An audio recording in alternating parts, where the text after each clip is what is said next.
Hello. I want to give you some information about previous balances. So when you come in to set up QuickBooks Online, there's a chance that you have some previous balances that need to be migrated into the software. So let's elaborate on that a little bit. What I'm talking about are maybe items like fixed assets that you held, loans that are outstanding. This only relates to the balance sheet balances. So let's navigate really quickly over to a balance sheet report.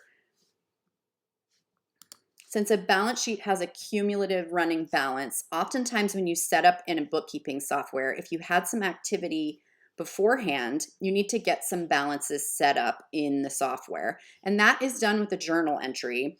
And that's something that an accountant needs to help you with. But I do want to give you just the information and sort of an overview here so that you know what you need to ask an accountant to do.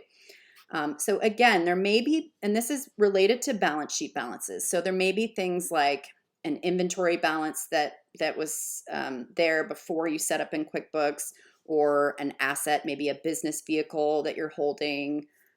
Could be something like a liability. You have an outstanding tax payable balance, or a loan payable, a loan that's been running before you set up in QuickBooks Online.